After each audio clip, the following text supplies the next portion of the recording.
안녕하세요, 구독자 여러분. 구독과 좋아요는 채널 운영에 큰 힘이 됩니다.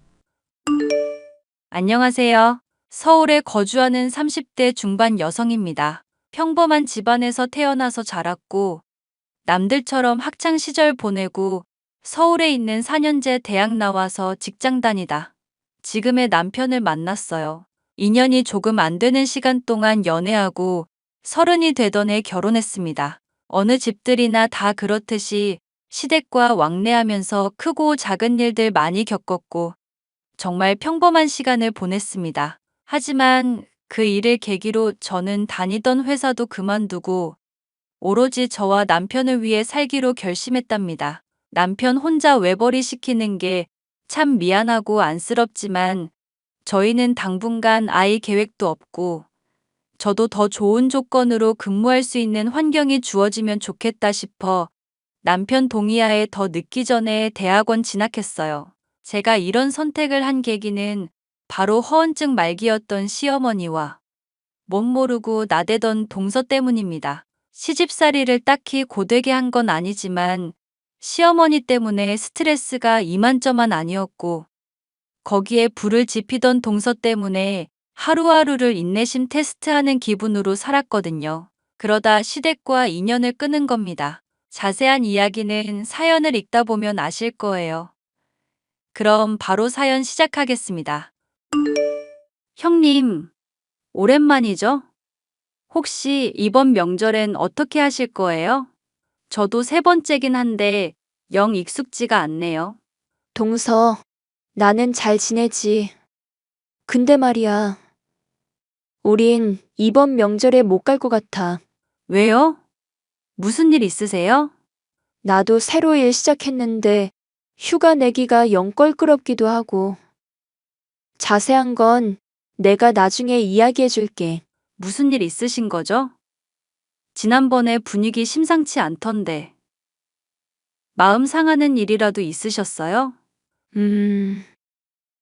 지금 당장 이야기할 문제는 아니야. 우리 부부도 마음 추스를 시간도 있어야 하고, 나도 아직은. 내가 때 되면 얘기해 줄게. 네, 뭐 그러세요. 그러면 저 뭐 하나만 알려주세요. 어머님 명절마다 음식 어떻게 하셨어요? 그동안 내가 정성 차린답시고 몇 개 직접 하긴 했는데, 어머님 사실 시장에 있는 반찬 가게 거 사다 드셔. 아마 동서는 녹두전이랑 잡채만 하면 될 거야. 으잉, 그동안 다 사드신 거였어요? 응, 직접 한 줄 알았지?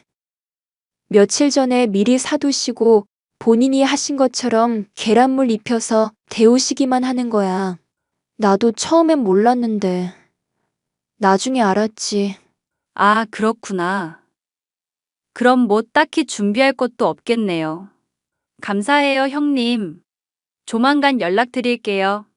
그래, 가까이 사는데 우리끼리라도 자주 보자. 커피도 마시고 바람도 좀 쐬고. 네, 들어가세요.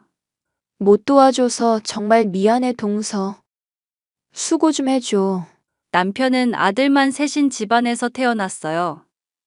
시댁은 경찰관 출신이신 시아버지, 가정주부셨던 시어머니, 아들 셋 총 5식구입니다. 시아버지는 현재 퇴직하시고 초등학교 관리실에서 경비원으로 근무 중이고 노후 준비까지 다 마치신 상태예요. 시어머니는 남자 넷을 뒷바라지했던 자부심이 대단하신 분입니다. 어떻게 보면 정말 대단한 일이죠. 그런데 결혼하고 시간이 흐르면 흐를수록 남 이야기하는 걸 좋아하시는 것 같았어요. 어떤 이야기를 들으면 그렇구나 하고 넘기면 되는데 그걸 꼭 다른 데 가서 부풀려서 말씀하시거나 반대로 저희에게 어떤 이야기를 꼭 몇 배, 몇십 배는 부풀려서 말씀을 하세요.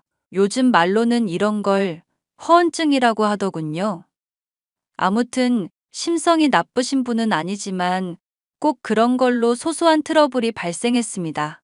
명절을 앞두고 어떻게 할지 의논을 해보려고 형님에게 연락을 했는데 이번 명절부터 안 온다는 뉘앙스로 말을 하더라고요. 그래서 남편에게 물어보니 한참을 대답하지 않고 있다가 앞으로 명절에 보기 힘들 거라는 겁니다. 여보, 형님이 이번 명절에 못 오신대. 아무래도 우리가 먼저 가서 준비해야 할 것 같아. 근데 형님네 무슨 일 있는 거지?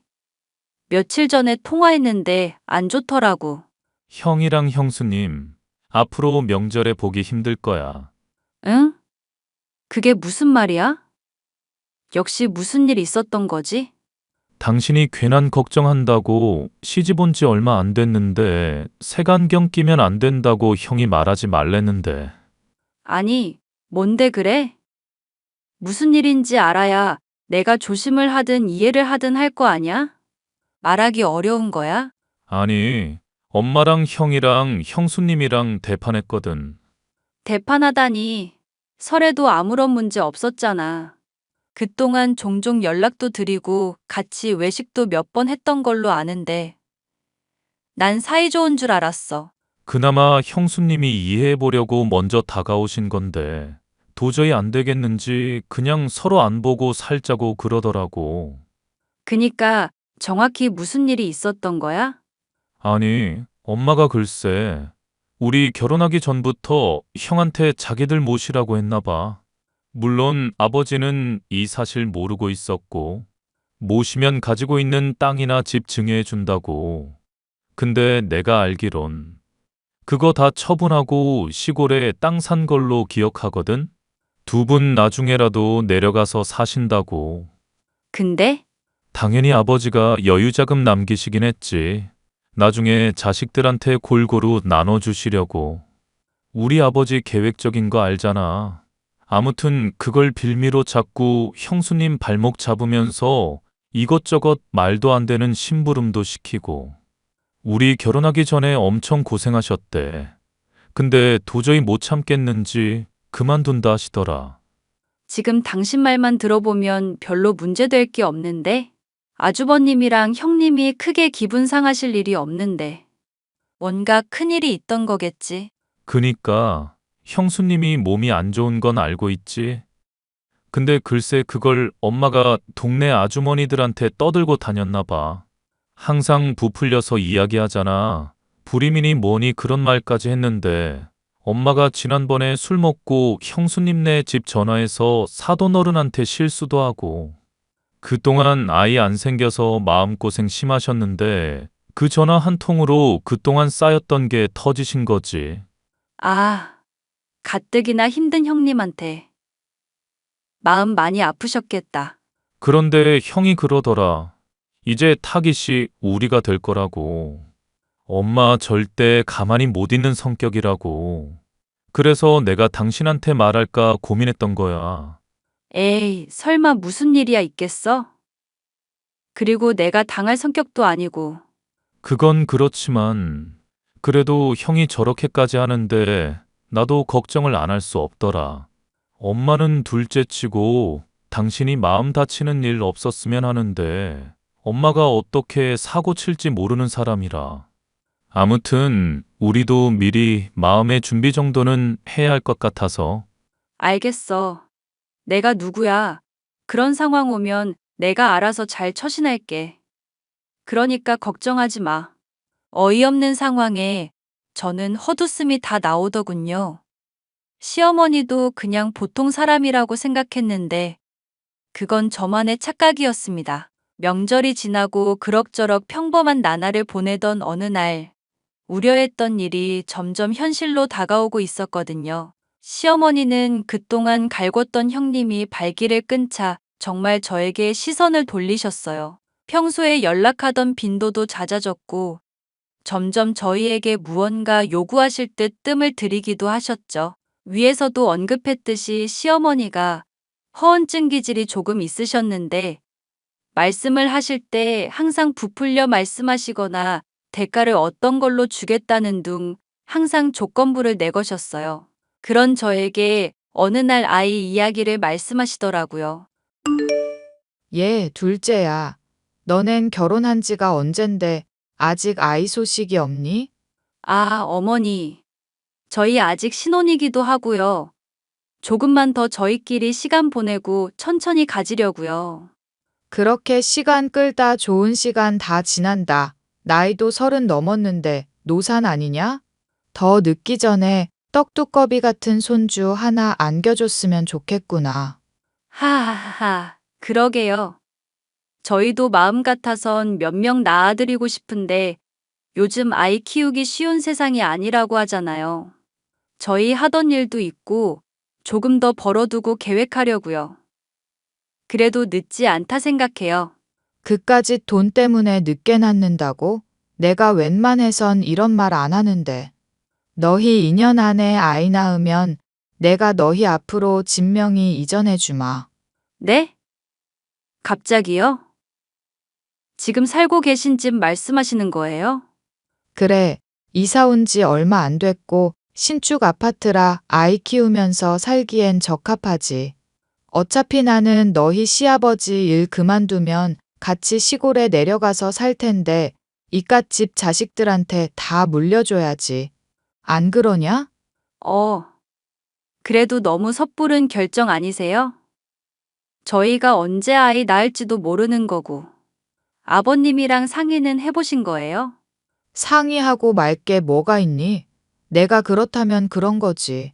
너는 아무 신경 쓰지 말고 아이 갖는 데만 집중하거라. 알겠니? 아, 노력해 볼게요. 저 혼자 결정할 사안도 아니고요. 이때부터가 시작이었습니다. 시어머니는 집을 핑계로 저희 부부에게 아이를 가지라고 강요하셨어요. 강압적인 건 아니었지만 잊을만 하면 들려오는 손주 타령에 그냥 시어머니들이 하시는 소리겠거니 하고 넘겼습니다. 나이도 제법 있으셨고 아직 손주를 보지 못하신 마음에 아쉬워서 그러겠거니 했죠. 결국 저는 남편과 상의한 끝에 지금 시기에 아이를 가지는 것도 나쁘지 않다 생각했고 1년 정도 휴직을 하게 되었습니다. 근데 이게 전부 다가 아니었어요. 시댁과 10분 정도 거리에 살았는데 점점 저를 부르시더니 집안 살림을 가르쳐 주신다는 핑계로 이것저것 부려먹기 시작하셨습니다. 고된 시집살이와는 거리가 멀었지만 별것도 아닌데 저를 불러 이거 도와달라, 저거 도와달라 정말 귀찮게 하셨거든요. 예를 들면 카톡 메시지를 보내는데 사진은 어떻게 보내냐. 이런 사소한 것들로 저를 부르셨어요. 전화나 종이에 그림까지 그려 설명을 드려도 직접 알려주는 게 속 시원한 거라면서 기어이 저를 불러내셨죠. 뭐 나쁜 일도 아니니 군말 없이 가서 도와드렸고 어쩔 땐 빨래나 다른 집안일도 몇 번 해드렸습니다. 여보, 정말 미안해. 나 재취업해야 할 것 같아. 응? 갑자기 그게 무슨 소리야? 회사에 무슨 일이라도 생겼어? 이번에 본사에서 경영난을 이유로 구조조정을 감행했는데, 나 이번 달까지만 근무하래. 뭐라고? 이렇게 갑자기 통보해주는 게 어딨어? 모르겠어. 지금 회사 분위기 정말 망했어. 그리고 내가 명단 살펴봤는데 휴직 중인 사람들도 대부분 권고사직이더라고. 그럼 내 이름도 있다는 거야? 내가 어떻게 해서든 빨리 자리 잡을 테니까 우리 몇 개월만 고생하자. 아니, 딱 한두 달만 고생하자. 내가 무슨 일이든 바로 시작할게.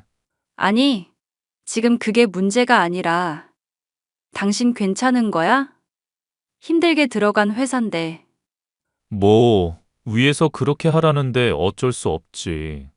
밖에 나가서 내가 할 수 있는 일 찾아봐야지. 회사 면접 다니면서 시간 허비할 순 없잖아. 나도 딸린 식구가 있고 앞으로 어떻게 될지 모르는데. 와, 진짜 어이없다. 너무 황당하네. 그치? 사람들 다 욕하고 난리 났어. 나 같아도 그러겠다. 이왕 이렇게 된 거 그딴 회사 그냥 때려치워. 일자리야 다시 구하면 되는 거지. 너무 심란해하지 마. 알겠지? 고마워. 난 당신이 화낼 줄 알고. 내가 화를 왜 내? 앞으로 같이 살 날이 얼마나 남았는데 더 잘 살 생각을 해도 모자란데. 아무튼 오늘 일찍 퇴근해. 내가 맛있는 거 해줄게. 고마워, 여보. 조금 이따 보자. 그렇게 점점 지쳐갈 때쯤 저도 시어머니에게 한마디 해야겠다 싶었어요. 하지만 그럴 수 없는 상황이 되어버렸습니다. 남편과 제가 갑작스레 실직자 신세로 전락하고 만 겁니다. 당장 취업하지 않으면 기본적인 공과금, 대출금을 갚아나가지 못할 상황이 돼버린 거죠. 나이가 아직 젊었던 터라 막노동을 해서라도 돈을 벌면 되는 문제였지만 현실의 벽 앞에서 정말 막막하더군요. 저는 불현듯 시어머니가 물려주신다던 집을 떠올리게 되었고, 혹시나 최악의 경우를 대비해 그것도 물려받지 못하면 길거리에 나앉아야 할지도 모른다는 불안감에 휩싸이게 되었습니다. 남편 앞에서는 괜찮은 척했지만 남의 돈 한 푼 버는 게 정말 쉬운 일이 아니라는 걸 잘 알기에 제가 더 아쉬울 수밖에 없었습니다. 결국 시어머니의 눈치를 보며 시키는 일은 거의 다 하게 되었고, 시어머니가 물려주신다는 그 집 하나만 보고 저희 부부는 아이를 갖기 위한 노력도 무수히 많이 했고, 그만큼 마음고생도 많이 했어요. 저희가 조급해서 그런지 쉽사리 아이는 찾아오질 않았고, 저는 몸도 마음도 점점 지쳐갔습니다. 시어머니는 여전히 재산을 물려준다는 걸 빌미로 저를 괴롭히셨고, 참다 못한 저는 시어머니에게 쏴붙여버렸어요. 그랬더니 또 말 부풀려 하길 좋아하는 시어머니는 저를 천하의 못된 며느리로 만들며 동네 아주머니들께 제 욕을 잔뜩 하셨더라고요.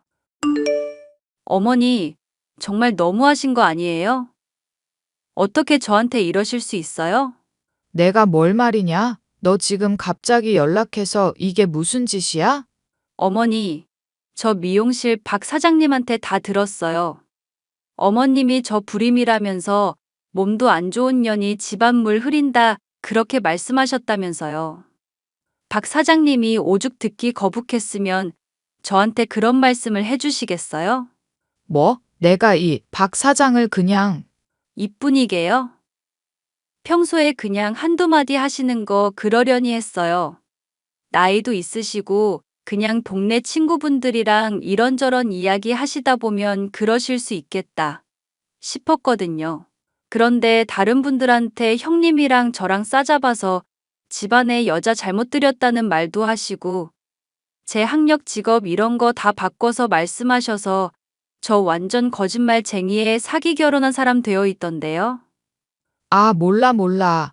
그 여편네들이 이상하게 들은가 보지. 난 그런 말 한 적 없다. 이게 어디서 생사람을 잡아? 아, 그럼 제가 어디서 헛소리를 들었다는 거예요? 어머니가 그런 말씀을 하셨으니까 동네 어른들이 저한테 말을 해주죠. 그분들은 할 일 없어서 말을 지어내겠어요? 얘는 지 시어머니 말은 안 믿고. 그래, 이야기하다 보니 말이 좀 헛나왔다. 근데 사실도 아니잖니? 결혼한 지 오래됐는데 아이 안 생기는 거 보면 너한테 무슨 문제라도 있는 거 아니야? 그리고 아니면 아닌가 보다 하고 넘기면 되지. 굳이 시어머니한테 소리쳐야겠어? 도가 지나치니까 그렇죠. 형님이 왜 시댁에 발길 끄는지 알 것 같네요. 어머님 정말 너무하세요. 이런 괘씸한 것들. 내가 너희 물려주기로 한 집 없던 걸로 하자. 너희같이 버릇없는 자식들한테 한 푼도 못 줘. 그렇게 하시던가요? 차라리 아무것도 안 받는 게 낫겠네요. 그의 상황도 그렇고 해서 제가 많이 참았는데 저도 이제는 안 참으려고요. 어머니 마음대로 하세요. 그렇게 시어머니에게 한바탕 쏟아내니 아, 얘는 건들지 말아야겠다 싶으셨는지 한동안 조용하시더라고요. 남편 통해서 들은 이야기도 없고 남편도 제가 시어머니랑 싸운 걸 모르는 눈치인 걸 보니 별다른 행동을 하지 않으셨나 봅니다. 그렇게 연락을 뜨문뜨문했고 반년 정도의 시간이 흐른 뒤 시동생이 결혼을 한다며 예비 동서를 데려왔더라고요. 전형적인 서울 깍쟁이 스타일의 평범한 집안 사람이라고 했습니다. 싹싹하고 시어머니랑 죽이 잘 맞는 게 안심이 되더라고요. 뭔가 이제는 제 손을 떠날 것 같은 느낌이 강하게 들었달까요? 시동생은 상견례도 무사히 마치고 거의 프리패스로 결혼식을 올렸습니다. 동서가 어찌나 싹싹하던지 매일같이 시어머니를 데리고 데이트도 하고 여기저기 많이 놀러 다니더라고요. 근데 동서도 약간 시어머니와 죽이 잘 맞는 걸 보니 비슷한 스타일인 것 같았습니다. 어느 날부터인가 저한테 나를 세우고 견제하는 느낌이 들었거든요. 아니나 다를까 동서는 안부 연락이랍시고 저를 어떻게든 갈궈보려 노력하더군요. 동서, 웬일이야? 그날 잘 들어갔어? 우리가 계산한다니까 먼저 해버리고 다음엔 우리가 커피까지 살게. 에이, 형님 댁 처지 뻔히 아는데 저희가 어떻게 그래요?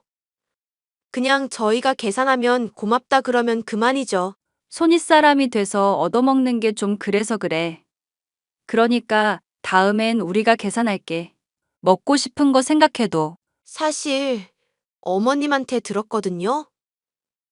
둘째 아주버님 실직하고 나서 어머님한테 매달 생활비 받아 쓰신다면서요? 제가 딱한 사정 다 아는데 어떻게 그래요? 뭐? 어머님이 그렇게 말씀하셨어? 우리가 생활비 받아 쓴다고? 네, 그러시던데요. 그리고 저 임신 3개월인 거 아시죠? 어머님이 지금 살고 계신 집 저희 물려주신대요. 아, 어이가 없네. 어머님이 그러시든. 야, 동서는 좋겠네. 집도 생기고. 그렇죠. 제가 대충 알아보니까 여기 집이 시세가 5억 정도 하던데 앞으로 더 올랐으면 올랐지 떨어지진 않을 건데. 아, 그래. 우린 관심 없어. 그리고 어머님이 하시는 말씀 다 믿지는 마. 우리 다시 일 시작해서 지금 어느 정도 안정됐고 나도 투잡하고 있으니까.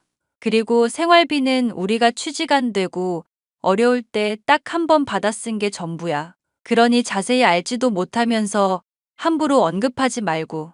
에이, 형님. 저한테는 자존심 안 부려도 돼요.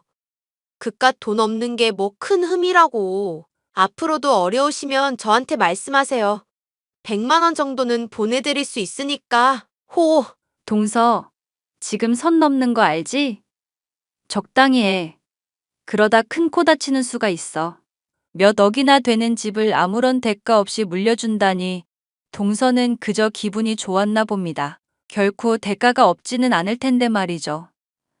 그런데 며칠 있다. 시어머니의 엄청난 반전을 알게 되었습니다. 알고 보니 지금 살고 계신 집이 자가로 보유 중인 게 아니라 전셋집이었다는 거예요. 워낙 시어머니가 그럴싸하게 부풀려서 말씀하시다 보니 정말 자가인 줄 알았거든요. 이 이야기를 형님께 했더니 자기는 진작에 전셋집인 거 알고 있었다면서 고개를 절레절레 흔들더군요. 일전에 시골에 땅을 사실 때 모든 재산을 한 번에 처분하셨고 서울에서의 생활이 길지는 않을 거라 판단하신 시아버지가 집을 사시지 않고 전세로 얻어 들어온 거라고 하시더라고요. 별것도 아닌 사실에 시어머니는 자존심을 내세우시고 싶으셨는지 온 가족을 깜빡 속이고 계셨던 겁니다. 심지어 동네 사람들도 이 집이 대출 한 푼 없이 자식들이 돈 보태서 마련해준 집으로 알고 있었고요. 어이가 없는 상황에 저도, 형님도, 남편도 그저 실소를 터뜨릴 수밖에 없었습니다. 더 웃긴 건 동서도 어머니 부류여서 다른 사람들의 말은 듣지도 않는다는 거였어요. 얼마 뒤 동서가 또 저에게 연락을 해왔습니다. 형님, 어머님이 반찬 좀 전해달라시는데 이따가 5시쯤에 집에 계시죠? 아이고, 반찬 심부름까지. 오늘 저녁 약속 있어서 나가야 하는데. 아마 그땐 집에 없지 싶어. 아, 그럼 경비실에 맡겨둘게요. 나중에 오셔서 찾아가세요. 근데 형님, 뭐 만난 거라도 드시러 가시나 봐요? 아, 이번에 고등학교 친구 중에 결혼하는 애가 있는데 청첩장도 준다 그러고 브라이덜 샤워인지 그거 해주기로 해서 남산 밑에 있는 호텔 가. 어머, 그 호텔 되게 비싼데? 형님 거기서 브런치도 못 드실걸요? 거기 뷔페값만 20만 원인데. 뭐? 지금 나 약 올리는 거야? 나는 뭐 그런데 가지도 못하나? 그리고 동서가 생각하는 것보다 우리 그렇게 못 살지 않아. 내가 말 안 했나? 우리 이번에 S전자 들어간 거? 어머, 그러세요? 그래봤자 공장이잖아요. 뭐 벌면 얼마나 벌겠어요. 아주버님 고생하시는데 형님은 호텔이나 가시고. 뭐? 지금 그렇게 말하는 저희가 뭐야? 이러려고 나한테 전화한 거야? 남이 호텔에 가든 모텔에 가든 신경 꺼. 왜 사람 성질을 이렇게 긁어대? 아니, 자랑하고 싶어서 그러죠. 어머님이 저 주시기로 한 집 가격이 3배나 올랐더라고요. 아, 그래? 그거 참 잘 됐네. 근데 아직 증여도 못 받았는데 뭐 어쩌라고. 아니, 저만 어머님한테 예쁨 받아서 미안해서 그렇죠. 그래도 팔자련이 생각하고 부러워도 참으세요, 형님. 인생이 다 그런 거 아니겠어요? 아이고, 그러세요? 어이가 없네. 아무튼 동서 참 좋겠다. 좋은 시어머니 둬서? 네? 지금 저 비꼬시는 거죠? 부러우면 부럽다 말하세요. 손아래 동서한테 창피하니까 괜히 그러시는 거 봐. 동서 정신 차려. 그 노인네 개털의 허언증이야. 그 집? 어머님 집이라고 누가 그래? 그거 전셋집인 거 세상 사람들 다 아는 건데. 어디서 뭘 알아본 건진 모르겠는데. 그거 어머님 집 아닌데? 뭐라고요? 그럴 리가 없는데? 부동산 사장님도 그러셨다고요. 시세 얼마라고 다 알려주시고. 아이고, 이 답답한 동서 씨. 당연히 부동산 사장님은 미주알 고주알. 집주인이 누구고 세입자는 누구고 이런 걸 다 말해주지 않아요. 그리고 머리가 있다면 등기부 등본만 떼봐도 알 텐데. 동서는 그런 것도 모르고 여태 뭐 했어? 네? 아니, 그게 정말이에요? 뭐가 정말이야. 남들 다 아는 기본 상식인데. 할 말 다 했지? 그럼 난 모임 있어서 나가본다? 동서는 아니나 다를까 저를 한참 동안이나 갈궈대더라고요. 집을 물려받는다는 그 생각 하나로 동서는 시어머니를 정말 극진히 모셨어요. 동서네 집안이 부자는 아니지만 조금 여유 있는 집안이었어요. 동서는 물려받는 집 하나만 보고 시어머니한테 명품백을 선물한다거나 여행을 보내드린다거나 온갖 정성을 쏟아부었죠. 저를 갈궈대는 건 물론이었고 알고 보니 형님한테도 저한테 똑같은 소리를 했더라고요. 워낙 조용한 성격이고 내색을 하지 않으시는 분이라 형님한테까지 연락을 했을 줄은 꿈에도 몰랐습니다. 아무튼 동서는 시어머니의 말이 비로소 거짓말이라는 걸 알게 되자 노발대발 길길이 날뛰기 시작했어요. 좋게 말하면 당찬 건데 생각 없이 나대다가 뒤통수 맞으니 제법 얼얼했나 봅니다. 명절날 결국 일이 터지고 말았어요. 동서가 속상한 마음에 술은 한두 잔 먹더니 취해버렸는데 글쎄 말실수를 해버린 거 있죠. 아니, 어머니 정말 너무하세요. 이 집 저희 정말 물려주실 거죠? 그렇죠? 아니, 형님이 이상한 말을 해가지고. 내가 뭘? 무슨 이상한 말을 했다는 거야? 너 취한 거 아니니?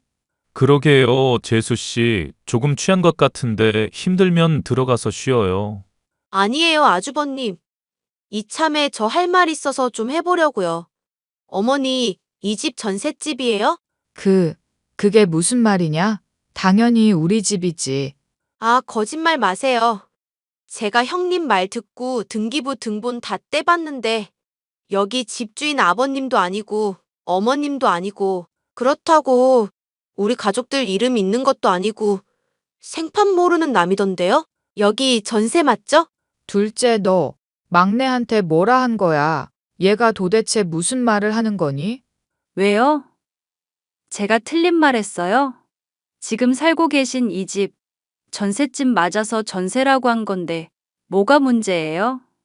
너, 이런, 막내야 그게 아니라. 아, 몰라. 어머님 완전 허언증 말기 환자예요. 형님도 저 이렇게 골탕 먹이니까 좋아요? 저 임신하고 집 물려준다는 얘기 듣고 악착같이 살았는데 이게 다 거짓말이라니 어이가 없잖아요. 허언증? 그게 무슨 말이냐? 아, 어머님은 그런 것도 몰라요?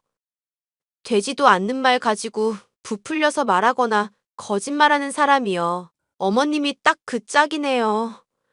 동네 사람들한테 형님들 욕 엄청 하고 아까 마트 갔다가 들었는데 제 욕도 하시고 이게 다 무슨 소리야? 엄마, 이 사람이랑 재수 씨한테 뭔 짓 한 거야? 무슨 짓이라니? 내가 뭘 했다고 그래? 말 그대로예요, 아주버님. 어머님이 완전 며느리들 갖고 노셨다니까요. 형님네 거지라고 동네에 소문 쫙 퍼뜨리고 불임이네 뭐네 헛소리하고 다니셨어요. 그것도 모르셨어요? 세상 사람들 다 아는 이야긴데. 당신은 알고 있었어? 일부러 말 안 하고 있었어. 우리 자리 잘 잡고 살고 있는데 안 들어도 될 말 굳이 듣게 하고 싶지 않았거든. 들어봤자 좋을 것도 없고.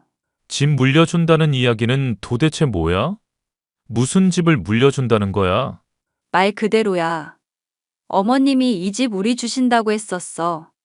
우리 둘 다 실직하고 상황 안 좋을 때 이거라도 받으면 그래도 먹고 사는데 지장은 없으니까. 난 그때 혹시나 싶은 마음에 어머님이 시키는 일 다 하고 그랬지.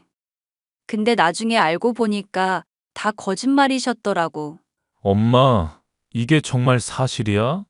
정말 이 사람한테 집 준다 그러고, 마음고생시키고. 아니, 그런 게 아니라 이 집을 준다는 말은 안 했잖니. 안 하긴요. 저 녹음까지 다 했거든요. 아버님 불러서 다 같이 이야기해 보던가요? 에이, 진짜. 아무튼 굳이 이야기해서 좋을 것 없다 생각했어. 미리 말 못한 건 미안해. 모든 사실을 알고 나서야 남편은 얼굴이 시뻘개지며 아주 단단히 화가 났더라고요. 시어머니께 한참을 소리치고 저를 끌고 집으로 와서는 미안하다며 사과를 했습니다. 저야 뭐 지나간 일이니까 이제는 그러려니 하고 살려고 했다며 남편에게 도리어 미리 말하지 못해서 미안하다고 사과를 했어요. 그날 이후 시댁은 아주 난리가 났습니다. 그동안 있었던 시어머니의 만행이 드러나 시아버지가 이혼을 한 해 만에 난리를 치셨거든요. 결국 남편과 시동생이 말린 덕분에 상황이 무마되긴 했지만 저는 한순간에 시댁에 대한 정이 뚝 떨어져 버렸어요. 남편은 시어머니와 한바탕 하고 오더니 도저히 말이 안 통한다며 정신 차릴 때까지 시댁의 발길 끊겠다고 하더군요. 시아버지도 그동안 자신이 모르고 있어서 제대로 시아버지 노릇 못했다며 연락 안 해도 이해할 테니 마음 편한 대로 하라 하셨고요. 그렇게 그 뒤로 시댁과 인연을 끊고 살고 있는 겁니다. 때가 되면 시아버지께는 연락을 드리려고요. 제가 이런 상황이 되니 형님이 처음에 했던 말에 이제 이해가 되더군요. 형님, 오랜만이죠? 저 드릴 말씀 있어서 연락했어요. 응. 말해봐. 뭔데? 아니, 예전에 형님이 저한테 해주신 말씀이요. 저 그거 얼마 전에 뼈저리게 느꼈잖아요. 설마 했는데 어머님 정말 너무하시더라고요. 왜 또 무슨 일 있었어? 아휴, 말도 마세요. 아버님 이혼하신다고까지 하셨었어요. 정말? 그 정도야? 네. 동네 사람들한테 온갖 뒷말은 다 하시고 저희한테 집 물려준다고 거짓말하신 것도 다 아셨고 아주 노발대발 장난 아니었어요. 내가 그럴 줄 알았다. 그나저나 별일 없는 거지? 저희도 아마 이번 명절부터 안 갈 것 같아요. 아버님이 먼저 이해할 테니 마음 편히 살라고 하시던데요. 아버님이 그렇게 말씀하실 정도면 정말 심각한 건데. 아버님 성정 알잖아. 그렇죠. 조금 죄송하기도 한데 한편으로는 속 시원한 거 있죠? 저도 사람인가 봐요. 그럼 그래도 이만해서 다행이네. 아무튼 조만간 브런치나 해요. 만나서 직접 수다 떠는 게 더 나을 것 같아요. 그래. 동서 쉬어. 네. 형님 들어가세요. 그 뒤로 어떻게 됐냐고요? 시어머니는 아들 셋과 모두 절연하다시피 지내고 계십니다. 며느리들이 빈정이 상할 대로 상한 데다. 그런 아내를 두고 볼 수 없는 남편들도 아주 단단히 토라졌기 때문이죠. 시어머니는 시아버지에게 엄청난 갈굼을 당하며 지내고 계신다 해요. 저를 갈궈대던 동서도 시동생과 이혼을 하니마니 사기 결혼이다 어쩐다 했다가 아이 때문에 화해하고 잘 살고 있어요. 저한테 미안한지 어떻게든 연락하려고 안달났는데 시동생이 정신 좀 차리라며 단단히 혼을 내고 있나 보더라고요. 시아버지는 동네 창피해서 더 이상 서울에서 못 지내겠다며 한 달 정도 있다가 시골로 내려가셨습니다. 전세 자금은 5억 정도였는데 세 형제에게 각각 2억, 1억씩 나눠주셨어요. 처음에는 받지 않으려 했지만 사과까지 하시며 꼭 받아달라는 완강한 태도에 거절할 수가 없었어요. 그렇게 모든 일이 마무리되고 각자의 삶을 살며 지금까지 아주 잘 살아오고 있습니다. 차라리 이렇게 살면서 필요한 연락만 주고받는 게 마음이 더 편한지도 모르겠네요. 저는 요즘 대학원 공부로 매일매일이 새로운 지옥 같지만 정말 즐겁고 재밌는 시간을 보내고 있답니다. 제 사연은 여기까지입니다. 재밌게 들으셨나요? 세상의 모든 시어머니들이 다 같을 순 없겠지만 자식 위하는 만큼 며느리도 내 자식이다 생각하고 진실한 마음으로 소통했으면 좋겠습니다. 딸 같은 며느리는 없다지만 그 정도로 가까운 사이가 고부지간이니까요. 그럼 저는 이만 물러가겠습니다.